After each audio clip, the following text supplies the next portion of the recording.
Hey everyone, welcome back to my channel. Really appreciate you all being here. Today we're going to learn how to make this really simple boingy subscribey thing. Again, please remember I'm not a professional motion graphics designer, videographer, anything like that. I'm just a mid-50-year-old bloke who has started to do a bit of videoing, found Davinci Resolve because it's free mainly, which I still can't believe, but it's brilliant. And started to learn a little bit about Fusion, and I hope you find this really interesting because it's really simple to do and just shows you how you can start to be a little bit more creative and start to do things yourself, which I never thought I'd be able to do. But without further ado, because I'm already waffling, let's get into it. So we're in the edit page in Davinci Resolve. First thing we need to do is to create a new Fusion composition, and the way to do that, on the left hand side, just in the top corner in the media pool, all you need to do is to right click, create new Fusion composition. You can title it, you can change the duration if you want to. I'm just going to leave it all as it is for now. Click create, and then drag your Fusion composition down into your timeline. Put the playhead over the composition and click Fusion. So we're in Fusion, and we've got a nice media out, which is what's going to send our composition to the edit page when we're finished. So the first thing I'm going to do is to select a background node, which is this icon here, and I'm going to select that and connect it to the media out. And with the background selected, just going to come into the inspector on the right hand side, bring the alpha all the way down to 0, so we've got a nice transparent background. Whenever you see the checkerboard at the back, that means you've got a transparent background. So next thing I'm going to do is to create or build our subscribe box, which again is not that complicated to do, particularly for a newbie like me. So if you select a new background node, with that second background node selected, just change the color to red, and I'm also going to add a rectangular mask, which is this icon here. Again, just making sure it's connected, and I'm going to merge those two over our transparent background. So we've got a nice rectangular mask in red. With the rectangular mask node selected, if you change the height just a touch, so we bring it down to a long rectangle, and I'm going to increase the corner radius just a little bit, so we've got a nice rounded edge. And that's our basic box. We can then select a text node, and with the text node we can merge that over the top of our red background. Select the text node, up in the inspector, just type in the word subscribe, put whatever font you want. I'm going to change it to Arial, I think that's what they actually use. Increase the size just a touch, and there's our basic subscribe box. We can make that look a little bit nicer by selecting the merge here, the second merge. We can add a drop shadow. So a way to do that, again, if you hit shift space and type in the word drop, you can select drop shadow. With the drop shadow selected, obviously up in the inspector you can play around with these settings as much as you want, change it to make it look how you want it to look. That's fine with me, just makes it pop a little bit better. And then after the drop shadow, last thing I'm going to do here is just add a transform node. So again, shift space, type in XF to bring up a transform node, add that in, and then the transform node just means that with that selected, we can take the whole thing we built so far and start to move it all around the screen, up and down, left and right, do whatever we want to do with it. So that's good. Okay, so the first thing I'm going to want to do is resize this and put the box where I want it to sit for the duration, or the bulk of the duration anyway, of this animation. So again, with the transform node selected, I'm just going to change the size first of all because it's way too big, and then move it across.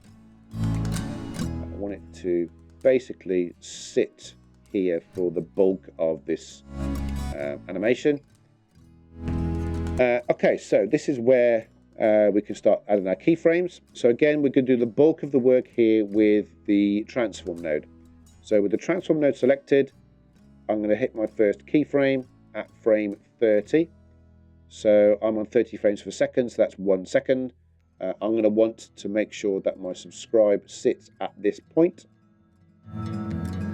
One thing to note, just for me, again, this is how I do this. There may well be a better way, but for a newbie like me, this works for me. I actually use these squares to line things up. So I know that I want the subscribe to sit 1, 2, 3, 4 lines up, for want of a better word. That's going to help me when I come to align this up, when I start to squash things down. And again, it will become clearer as we go through. So at the moment, we've hit our first keyframe at the Y position here, and then going to frame 20. I'm going to change the Y position so it comes out of the top of the screen. So again, we've got a very basic, go back to the beginning, just press play, just drops down and sits. So that's great. Okay, so when it hits this point, I want it to actually squash.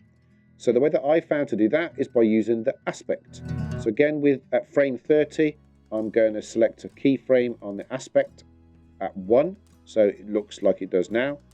I want it to go back to what it looks like now at frame 40. So at frame 40, I'm going to set another keyframe, and at frame 35, I'm going to 35 even. There we go.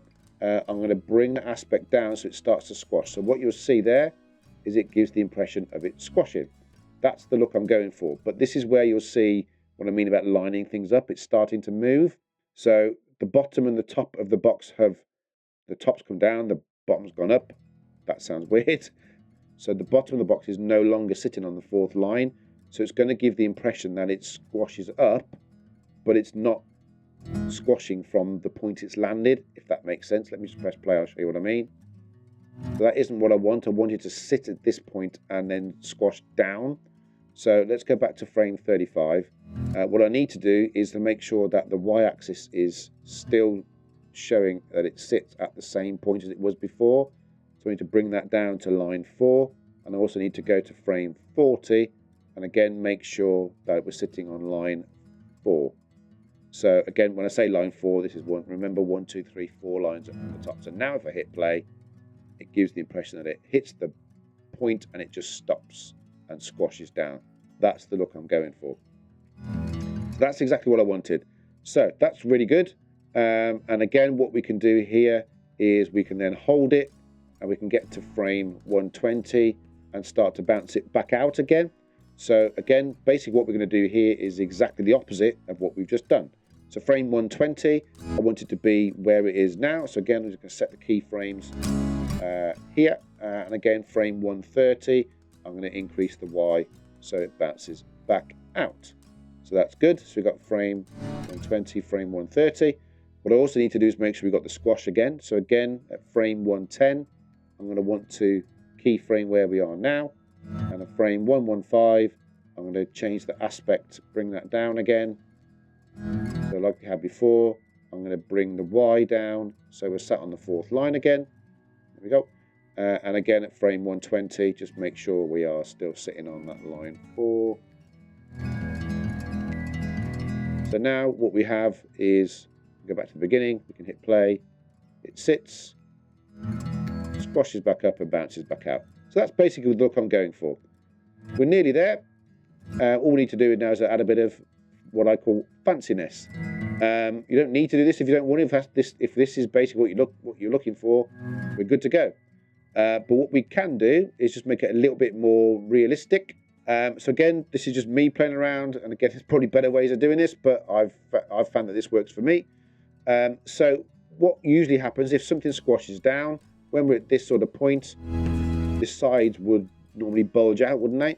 So what I've used, or what I'm using to do that, if I hit the transform node and again hit shift spaced with the grid warp node selected or added in, I can then start to move these sides around. I'm going to increase the number of squares by increasing the grid size. I don't think there's any sort of particular number in particular, but yeah, for me 16 looks fine. Just means I've got some control over the edges a little bit more. To animate this, what you need to do is to select this icon here, and that will add your keyframes. So at frame 35, I'm going to start moving things around. At frame 30, I want it to look as it does now, so I'm going to add another keyframe there. And at frame 40, I want it to look as it did before, so again another keyframe there. Frame 35, I'm going to start to bend this out. So if we drag that out just a touch, again on this side we'll do the same. It just will give the impression of it squashing out and bulging out. So again, you'll see what I mean when I press the play now. It drops, squashes, it just looks a little bit more realistic. So I'm going to do the same with our keyframes at 110 and 120. And at keyframe, sorry, at frame 115. I'm going to do the same again, just to bring it out just a touch. Bring it out just a touch. There. And there we go. So now if we press play, got a little bit more of a realistic where it drops, holds, squashes. And just that little bit where it's squashing at the side just makes it look that little bit more realistic, which I think just looks better. So we can smooth things out just by using the spline. So if I select my transform and my grid warp, have both of those selected, click on the spline up in the top right here. What I need to make sure is I've got zoom to fit, so I've got all the keyframes that we've set.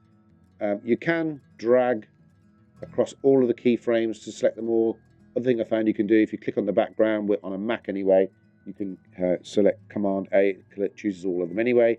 And then I'm going to select the F key, which will just flatten these out, so it gives them makes them a little bit smoother. So again, that just makes it just look a little bit tidier when you are playing the animation back. So again, if we press play, and it's doing exactly what I wanted it to do, squashes. Okay, so that's good. So again, other things we can do just to make it just a little bit more interesting. When it starts to drop, I can get it to drop from a slight angle rather than just straight down. So again, remember we started the drop at frame 20. So with the transform node selected, I'm going to change the angle just a touch. Let's make it, I don't know, 33. That's good enough. We can see now it's started to appear in the top of the screen, so we just need to change the y-axis just a little bit, take it back out again. And then what we need to make sure is when we get to frame 30, so where it sits at that bottom of the drop, I'm just going to change the angle back to 0. That's way too far. And it sits at that point. And again, when I get to frame 120, I want to keyframe again at angle at 0, and a frame 130 when it's back at the top again. I'm going to change the angle to 33.9 the other way. So now what we have when we press play is a nice drop in, subscribe, drops from an angle, holds, squashes up again, and moves out. That's exactly what I was going for, so that's fantastic. So what we need to do now to make it really, or to really finish it off, is to add some sound. And the way we do that is back in the edit page. So I've got a nice cartoon sound that I downloaded previously. I'm going to add that in. And what I need to make sure is that when this subscribe drops down, that the sound comes in just as it hits the bottom of that drop. So I'm just zoom in just a bit and play this through. So I'm going to want the sound to come in right about there.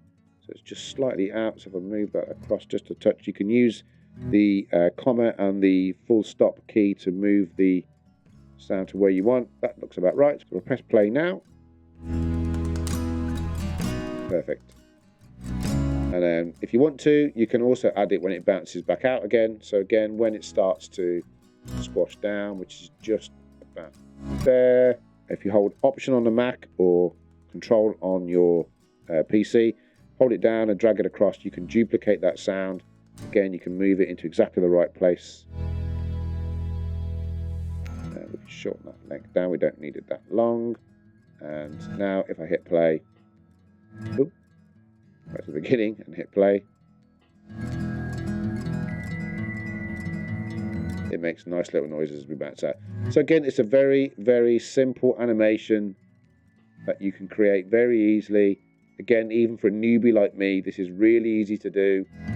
It's not massively complicated, but the good thing is it starts to help me to learn, and hopefully helps you to learn a little bit about Fusion, how nodes work, how you can start to create these things very, very easily for yourself without having to go and download them from other people. And it takes minutes. So I hope you found that useful. I hope you found it interesting. If you did, again, remember to hit that like and subscribe. This is a new channel, so I'm really trying to build it up. And I'll see you in the next one. Take it easy. Ta-da!